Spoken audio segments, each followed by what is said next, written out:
வெளிச்சத்தின் பிள்ளைகளாகிய உங்கள் யாவருக்கும் இயேசு கிறிஸ்துவின் நாமத்தில் வாழ்த்துக்கள். பிரியமானவர்களே, சங்கீதங்களின் புஸ்தகம் 85 சங்கீதம் 12 சொல்கிறது, கர்த்தர் நன்மையானதை தருவார், நம்முடைய தேசமும் தன் பலனை கொடுக்கும் என்று. ஆம், கர்த்தர் உங்களுக்கு நன்மையானதை தரப்போகிறார். உங்களுக்கென்று கர்த்தர் நன்மையை வைத்திருக்கிறார். நன்மையானவைகளை கர்த்தர் உங்களுக்காக ஆயத்தம் பண்ணி வைத்திருக்கிறார். இந்த நாட்களிலே கர்த்தர் உங்களுக்கு எந்த விஷயத்தில் நன்மை தேவைப்படுகிறதோ அந்த குறிப்பிட்ட விஷயத்திலே அந்த நன்மையை கர்த்தர் உங்களுக்கு நிச்சயமாகவே தருவார். நீங்கள் எதிர்பார்த்திருக்கிற நன்மை உங்களை தேடி வரப்போகிறது. நெகேமியாவினுடைய ஒரு ஜெபம் என்ன தெரியுமா? தேவனே, நன்மை உண்டாக என்னை நினைத்தருளும் என்று அவர் சொல்கிறார்.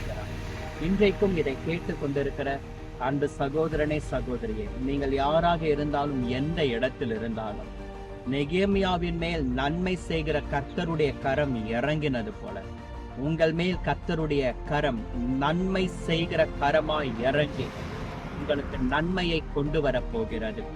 தேவன் உங்களுக்கு நன்மை செய்யும்படி உங்களை நினைத்து விட்டார்.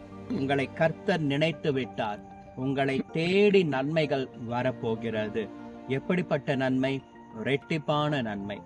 ஆம், சகரியா 9 12 அதைதான் சொல்கிறது. நம்பிக்கையுடைய சிறைகளே, அரணுக்கு திரும்புங்கள், இரட்டிப்பான நன்மையை தருவேன், இன்றைக்கே தருவேன் என்று. 2 மடங்கு நன்மைகளை கர்த்தர் உங்களுக்கு தரப்போகிறார். விசுவாசிக்கிறீர்களா? இந்த வாக்கு தத்தத்தை ஜெபத்தோடு எடுத்துக் கொள்ளுங்கள். உங்களிடத்தில் தான் கர்த்தர் பேசிக் கொண்டிருக்கிறார். நீங்கள் இழந்து போனவைகளை 2 மடங்கு நன்மைகளாய் கர்த்தர் உங்களுக்கு தரப்போகிறார். நன்மையை பெற்றுக்கொள்ள ஆயத்தமாகுங்கள். 2 மடங்கு நன்மையை சுதந்திரித்துக் கொள்ளுங்கள். ஜெபத்தோடு இந்த வாக்கு தத்தத்தை கர்த்தர் எனக்கு கொடுத்திருக்கிறார் என்று எடுத்துக் கொள்ளுங்கள். சங்கீதம் 85:12 மீண்டும் நான் உங்களுக்கு சொல்லுகிறேன், கர்த்தர் நன்மையானதை தருவார். உங்களுடைய வாழ்க்கையிலே கர்த்தர் நன்மையானதை சீக்கிரமாக தரப்போகிறார். தேவன் உங்களை ஆசீர்வதிப்பாராக. God bless you. Amen. Amen.